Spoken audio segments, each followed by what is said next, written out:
sebagai satu bangsa. Setan mengambil logika. 6 September 2004, Munir melakukan perjalanan menuju Belanda untuk melanjutkan studinya di Universitas Utrecht. 7 September 2004, Munir dinyatakan meninggal di dalam pesawat Garuda Indonesia dengan nomor penerbangan GA974 pada ketinggian 35.000 kaki.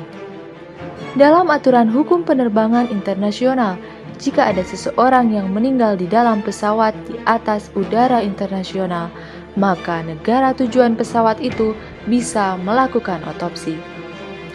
Munir tewas sekitar 2 minggu sebelum berlangsungnya pemilihan presiden putaran kedua. Pertarungan politik elektoral antara elit sipil melawan elit militer. Institut Forensik Belanda yang melakukan otopsi menemukan senyawa arsenik dalam kadar tinggi 4 kali lipat dari dosis mematikan di dalam darah Munir. Temuan ini dikeluarkan setelah pemilihan presiden di Indonesia selesai dilakukan. Munir Said Tholib adalah aktivis hak asasi manusia yang paling berani di Indonesia. Ia memulai karirnya dengan mengurus buruh sejak kuliah di Fakultas Hukum Universitas Brawijaya Malang. Salah seorang aktivis buruh yang dibantu Munir adalah Suciwati, yang ditangkap karena memimpin pemogokan di sebuah pabrik. Suciwati kemudian menjadi istri Munir. Ia melahirkan 2 orang anak. Karir Munir sendiri berlanjut di Lembaga Bantuan Hukum Surabaya pada 1989. Setelah itu Munir menjabat Direktur LBH Semarang, kemudian ia hijrah ke Jakarta pada 14 April 1996 lantaran dipercaya menjadi Kepala Bidang Operasional YLBHI. 3 bulan berselang, mulailah Munir berurusan dengan perkara penculikan, sebuah masalah yang amat rawan di masa Orde Baru. Kasus ini berawal dari pengaduan raibnya sejumlah aktivis pada 27 Juli 1996. 2 tahun berselang, Munir menjadi koordinator Komisi untuk Orang Hilang dan Korban Tindak Kekerasan atau Kontras. Persoalan orang hilang yang ditangani Munir menjadi lebih luas dan beragam, termasuk menangani lenyapnya sejumlah orang dalam peristiwa Tanjung Priok tahun 1984, Aceh, pembunuhan Marsina, tragedi pembantaian Talang Sari Lampung, penculikan aktivis Timor Timur, hingga pelanggaran HAM, dan kasus kerusuhan Mei tahun 1998. Nama Munir pun mulai meroket, wajahnya sering terlihat di televisi. Setelah rezim Soeharto runtuh, Munir belum berhenti mengusung beragam masalah hak asasi manusia. Dia cukup sadar banyak pejabat yang gerah dengan sepak terjangnya. Resikonya kalau tidak diculik ya dipenjarakan, katanya waktu itu. Ancaman fisik mulai mendekatinya pada tanggal 20 Agustus 2001. Rumah orang tuanya di Jalan Diponegoro, Batu, Malang dikirim bom yang dibungkus kantong plastik hitam. Uniknya, Munir mengetahui soal bom ini setelah si pengirim memberitahukannya lewat telepon. "Saya kira itu hanya peringatan," ujar Munir waktu itu.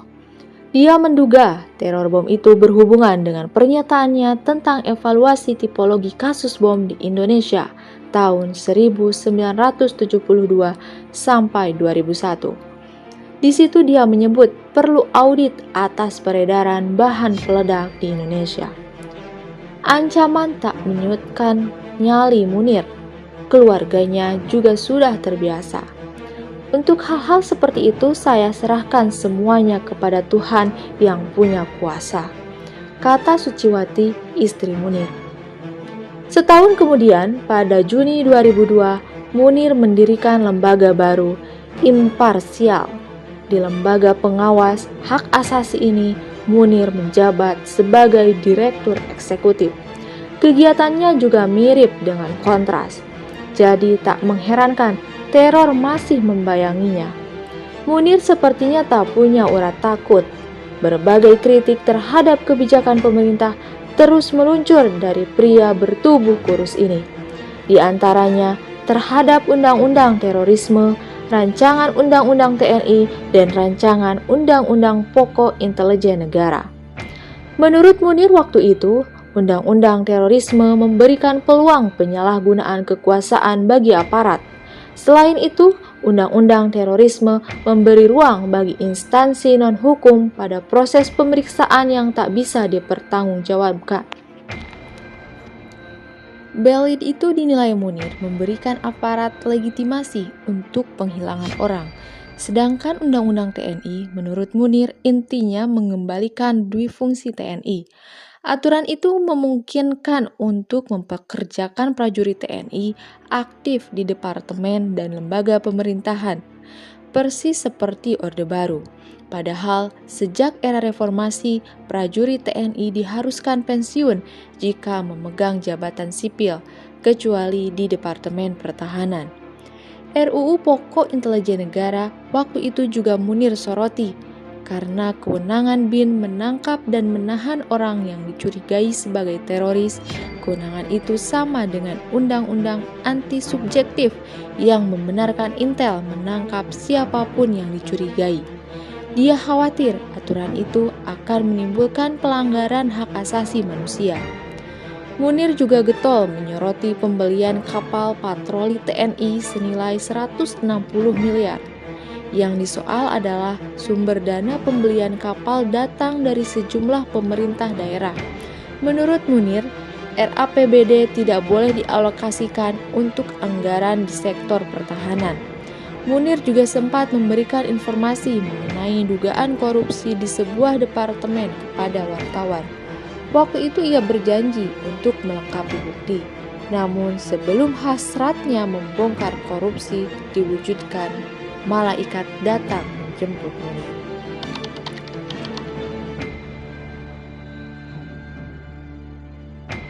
Pada tanggal 2 September 2004 adalah 5 hari menjelang keberangkatan Munir. Ia sempat mengadakan acara perpisahan dengan para korban serta keluarga korban pelanggaran HAM di kantor Kontras, yaitu Komisi untuk Orang Hilang dan Korban Tindak Kekerasan yang ada di Jakarta. Di hari yang sama, ada telepon masuk di HP Munir yang saat itu dijawab oleh istri Munir, yaitu Suciwati. Penelponnya adalah Polikarpus Budihari Priyanto, seorang pilot senior dari maskapai penerbangan Garuda Indonesia yang menanyakan hari keberangkatan Munir ke Belanda. Dalam percakapan itu, sang pilot menanyakan kapan Munir berangkat ke Belanda. Tanpa merasa curiga karena Polikarpus bilang akan berangkat bersama, maka Suciwati memberitahu jadwal keberangkatan Munir ke Belanda dalam panggilan tersebut. Suciwati menjawab 6 September. Setelah telepon itu ditutup, Suciwati sebenarnya mulai cemas dan timbul firasat yang tidak enak. Dia pun bertanya pada suaminya tentang Polikarpus. Munir menjawab bahwa Polikarpus itu aneh dan so akrab dengan Munir. Pernah suatu kali di awal tahun 2004 di bandara, Poli menitipkan surat untuk diposkan ke bandara Swiss, yang membuat Munir bingung karena Poli harusnya mempunyai lebih banyak kenalan pilot yang bisa dititipkan dibanding memberikan surat itu kepada Munir yang saat itu tidak dikenalnya sama sekali. Tanpa Munir dan Suciwati ketahui, diam-diam Polikarpus sudah menyusun siasat buruk. Dia memalsukan surat penugasan dari atasannya yang seharusnya menugaskan Polikarpus dalam penerbangan Jakarta-Peking sebagai pilot utama pada tanggal 5 hingga 9 September 2004 dengan pesawat Garuda bernomor GA330 diganti menjadi surat tugas yang menunjuk Polikarpus sebagai petugas aviation security atau petugas yang bertugas atas keamanan, keselamatan dan ketertiban penumpang selama penerbangan untuk penerbangan Jakarta-Singapura pada tanggal 6 September 2004 dalam penerbangan yang sama dengan Munir, yaitu penerbangan menggunakan pesawat Garuda Indonesia dengan nomor penerbangan GA974 tujuan Belanda.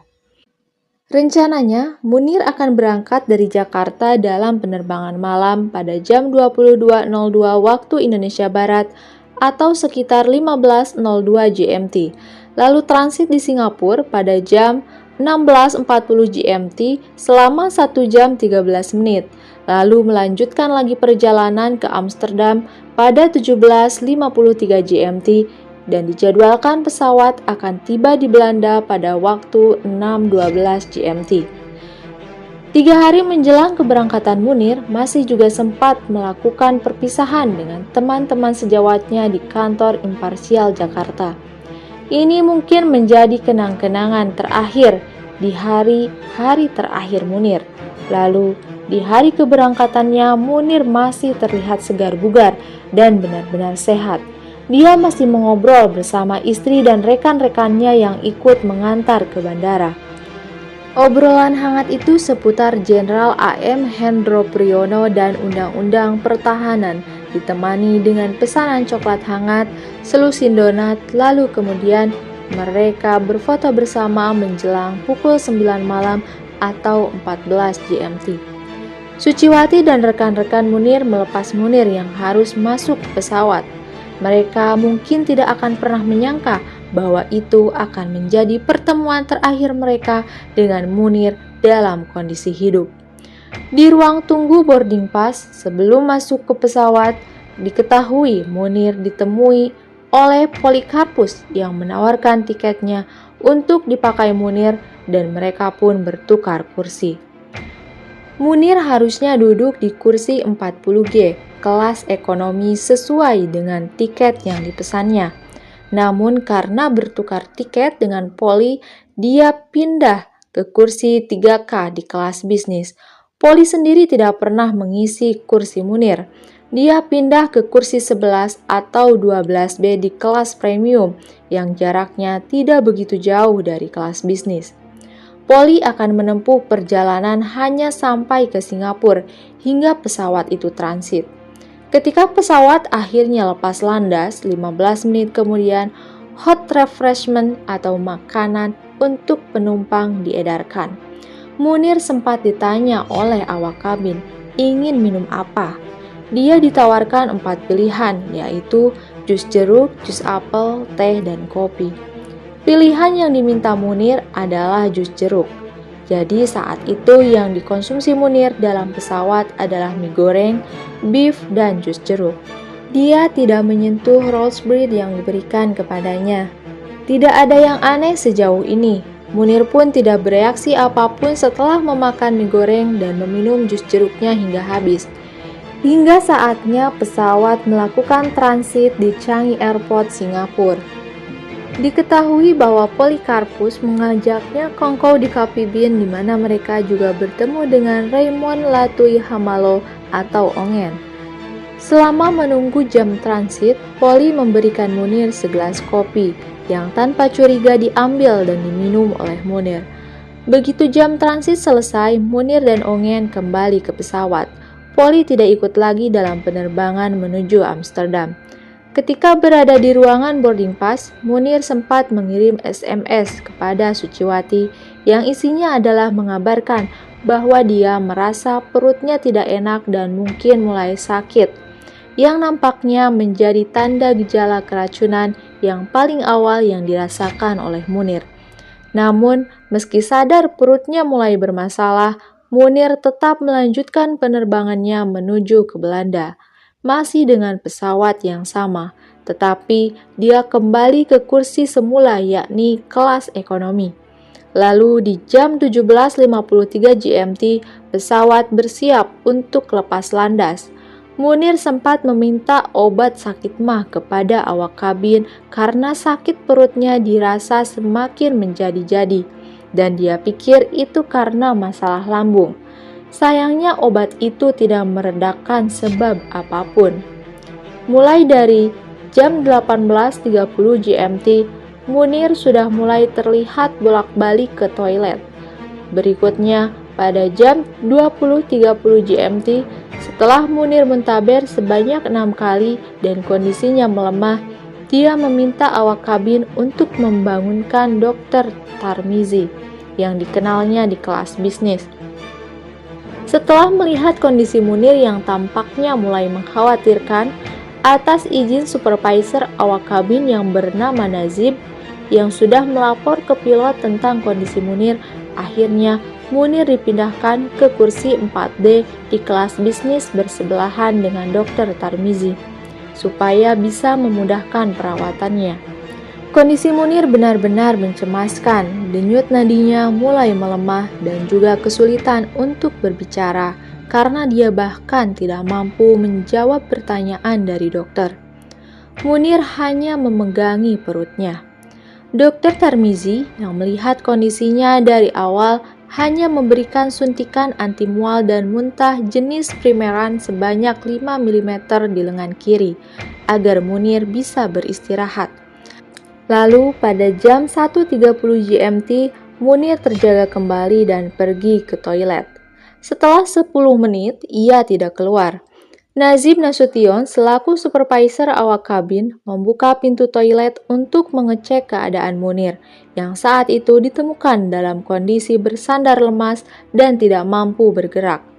Pemeriksaan dilakukan kembali oleh Dr. Tarmizi, di mana Munir terlihat kesakitan ketika perutnya ditekuk. Dr. Tarmizi akhirnya menyuntikkan diazepam di lengan kanan Munir supaya Munir bisa beristirahat kembali. Lalu pada jam 3.30 GMT, Munir mengacungkan jempol ketika awak kabin yang menjaganya meminta izin meninggalkannya sebentar untuk sholat dan menyiapkan sarapan. Ini adalah kala terakhir Munir terlihat bernyawa. Pada jam 5.10 GMT, Munir baru diketahui meninggal dunia. Saat itu, Munir ditemukan dengan kondisi mulutnya yang mengeluarkan air liur dan telapak tangannya sudah membiru. Kejadian ini sebenarnya membuat bingung, karena kalau Munir hanya sakit muntaber, seharusnya Munir bisa bertahan hingga 3 hari. Tapi Munir meninggal dalam waktu yang sangat singkat. Di sisi lain, seseorang disinyalir telah memberikan laporan kematian Munir yang disebutnya sebagai operasi ikan besar kepada seseorang bernama Muhdi.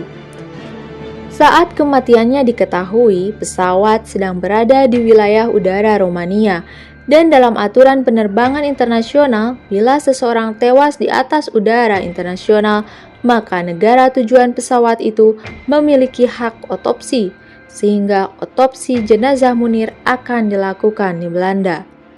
Ketika pesawat mendarat di Amsterdam, seluruh penumpang dilarang turun dari pesawat selama 20 menit karena ada prosedur tambahan sesuai aturan jika ada kejadian penumpang yang meninggal di pesawat. Jenazah Munir diturunkan dan diurus oleh otoritas bandara untuk kemudian dilakukan proses otopsi. Munir tewas sekitar 2 minggu sebelum berlangsungnya Pilpres putaran kedua antara Megawati Hasyim Muzadi dan Susilo Bambang Yudhoyono Yusuf Kala.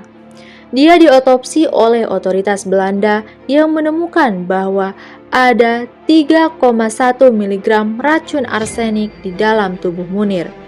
Itu merupakan dosis besar yang langsung merusak jaringan tubuh begitu masuk ke dalamnya. Awalnya ada 2 kecurigaan soal di mana racun itu dimasukkan, yaitu ada di jus jeruk yang diminum di pesawat atau di kopi yang diberikan oleh Poli. Namun diketahui bahwa racun itu diminum 8 atau 9 jam sebelumnya atau saat transit di Changi Airport, yang jelas kemudian menyeret nama Polikarpus menjadi tersangka. Jenazah Munir dipulangkan ke Indonesia dan dimakamkan di Malang pada tanggal 12 September 2004. Hasil otopsi baru dikeluarkan setelah Pilpres di Indonesia selesai. Berita tentang kematian Munir yang menjadi tumbal pemilihan presiden dan tumbal kepentingan politik pun beredar.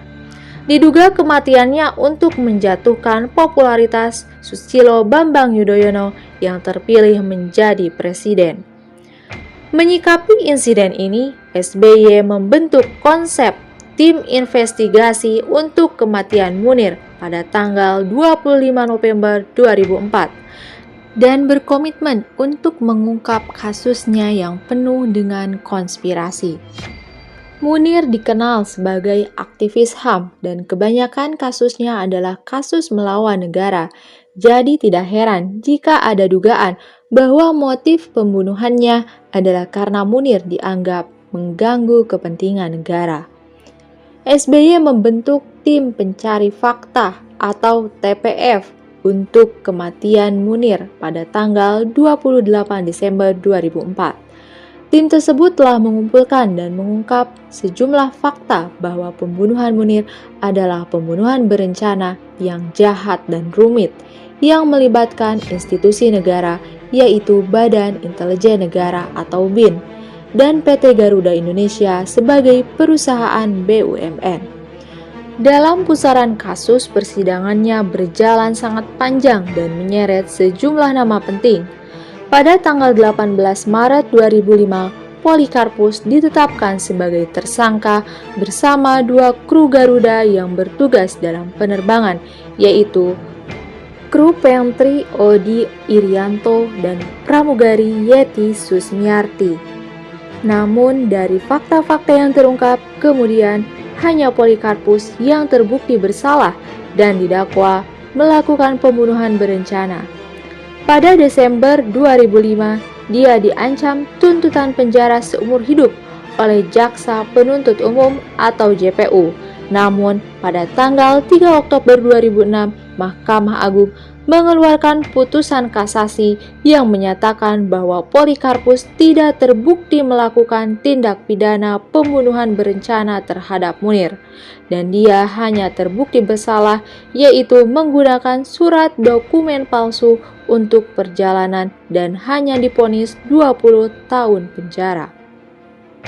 Untuk itu, dalam sidang-sidang berikutnya, sejumlah nama terseret pusaran kasus dimulai dari Rohaini Aini sebagai sekretaris pilot di PT Garuda Indonesia yang melakukan pembuatan surat palsu untuk melakukan perubahan operasional penerbangan supaya Polikarpus berada dalam penerbangan yang sama dengan Munir. Disusul dengan keterlibatan Indra Setiawan yang saat itu menjabat sebagai Direktur Utama PT Garuda Indonesia yang terbukti terlibat karena memberikan izin tugas kepada Polikarpus sebagai pengawas penerbangan dalam pesawat yang sama dengan Munir. Fakta yang ada juga kemudian menyeret nama Kepala Deputi 5 Badan Intelijen Nasional, yaitu Muhdi Purwo Pranjono, yang terbukti menjalin komunikasi intensif sebanyak 37 kali dengan Polikarpus saat proses pembunuhan dan terbukti memberikan uang sebesar 10 juta rupiah kepada Polikarpus. Sayangnya, pada pengadilan final, Poli hanya dihukum 14 tahun penjara. Itu pun karena pemalsuan dokumen, bukan karena menjadi eksekutor pembunuhan Munir. Rohaini Aini dan Indra Setiawan hanya dihukum 1 tahun, sedangkan Muhdi yang awalnya dituntut 15 tahun penjara dinyatakan tidak terbukti bersalah dan divonis bebas meski tuduhan sebagai otak pelaku mengarah kepadanya. Lalu, pada tanggal 28 Januari 2010, Mahkamah Agung hanya menghukum Garuda Indonesia dengan mewajibkan memberi ganti rugi lebih dari 3 miliar rupiah kepada istri Munir, yaitu Suciwati. Sistem peradilan di Indonesia dianggap gagal memberikan putusan yang adil sebab vonis hanya menyasar kepada para eksekutor tanpa menyentuh otak pelaku pembunuhan. Usman Hamid, Direktur Amnesty International Indonesia dan anggota TPF kasus pembunuhan Munir yang pernah menjadi saksi di persidangan dan melapor ke polisi karena diancam oleh BIN, merasa bahwa negara telah salah menempatkan kasus pembunuhan Munir sebagai kasus pidana pembunuhan biasa, di mana seharusnya kasus ini ditempatkan sebagai tindak pidana luar biasa atau extrajudicial killing alias pembunuhan di luar hukum karena pembunuhnya dilakukan oleh pasukan keamanan negara seperti pasukan khusus atau reguler yang memiliki death squad atau regu kematian yang dalam hal ini adalah Polikarpus yang ditetapkan sebagai salah satu death squad-nya. TPF menemukan bahwa institusi negara berperan besar dan terlibat dalam pembunuhan Munir yang dilakukan tanpa peradilan sebelumnya dan tanpa kejelasan mengapa Munir harus dibunuh. Laporan TPF yang selesai kemudian diserahkan kepada SBY, di mana pihak istana berjanji akan membuka isinya kepada publik, namun janji itu tidak pernah terwujud. Pada tahun 2016, ketika Kontras atau Komisi untuk Orang Hilang dan Tindak Kekerasan mendesak pihak istana supaya laporan TPF terkait kematian Munir dibuka, laporan tersebut dinyatakan hilang di lingkungan istana saat periode kepemimpinan Joko Widodo. Meski Presiden Joko Widodo meminta agar kasus Munir diusut kembali sebagaimana janjinya kepada Suciwati untuk menuntaskan kasus ini, tetapi janji itu tidak pernah terwujud. Lalu pada tahun 2020, Kontras akhirnya menuntut agar kasus Munir dinyatakan sebagai pelanggaran HAM berat yang berbuntut pada tergeraknya Komnas HAM pada tanggal 7 September 2022 untuk membentuk tim ad hoc yang akan mengusut dugaan pelanggaran HAM berat pada kasus kematian Munir. Beberapa hari setelahnya, tepatnya pada tanggal 11 September 2022, ada seorang hacker yang dikenal dengan nama Bjorka atas desakan netizen untuk mengungkap dalang kematian Munir atau kasus Super Semar. Diduga membongkar identitas otak pembunuhan Munir Said Thalib. Hal ini sempat menghebohkan dunia maya sebelum akun Twitter dan Telegram milik Bjorka ditutup oleh pihak platform. Bjorka menyampaikan kronologi atas dalang di balik pembunuhan Munir. Bjorka menjelaskan bahwa dalang dari pembunuhan Munir adalah Muhdi Purwo Pranjono. Muhdi yang sempat ditetapkan sebagai tersangka oleh pihak kepolisian pada tanggal 19 Juni 2008 pada saat dirinya ditetapkan sebagai tersangka. Ia juga dicurigai memiliki motif sakit hati terhadap Munir. Keberanian Munir untuk menyuarakan permasalahan keterlibatan tim Mawar pada penculikan sejumlah aktivis berdampak pada karir Muhdi yang kala itu menjabat sebagai Kopassus tim Mawar. Akhirnya, karir Muhdi pun sempat diberhentikan karena masalah tersebut. Alasan itu pun disampaikan dan ditegaskan kembali oleh Bjorka. Muhdi menggunakan Polikarpus yang saat itu juga merupakan jaringan non-organik BIN untuk membunuh Munir. Ketika mereka tahu bahwa Munir akan terbang ke Belanda menggunakan Garuda Indonesia, Polikarpus mulai bergerak untuk ditetapkan sebagai keamanan penerbangan agar dirinya bisa masuk pesawat manapun, termasuk pesawat yang nantinya akan digunakan oleh Munir. Polikarpus pun membuat surat rekomendasi kepada PT Garuda Indonesia untuk menetapkannya sebagai pihak keamanan menggunakan komputer yang terletak di ruang staf Deputi 5 BIN. Dalam proses pembuatan surat tersebut, Budi Santoso dari BIN pun mengaku mengetahui hal itu. Budi Santoso pun sempat hadir sebagai saksi proses persidangan. Budi Santoso menjadi salah satu pihak yang akhirnya membongkar bahwa Polikarpus dan Muhdi saling mengenal, padahal sebelumnya keduanya menyangkal bahwa mereka saling mengenal. Polikarpus pun menyerahkan surat dari BIN yang telah ditandatangani berisikan bahwa dirinya ditugaskan untuk membunuh Munir kepada Direktur PT Garuda Indonesia, yaitu Indra Setiawan. Polikarpus pun akhirnya ditempatkan di bagian keamanan. Begitulah akhirnya bagaimana Polikarpus bisa bergabung dengan penerbangan Munir dan mungkin mengeksekusinya hingga tewas. Bagaimanapun saat ini dalang kematiannya belum terungkap dan terbukti dokumen TPF pun masih dinyatakan hilang dan kasusnya masih menjadi tanda tanya besar.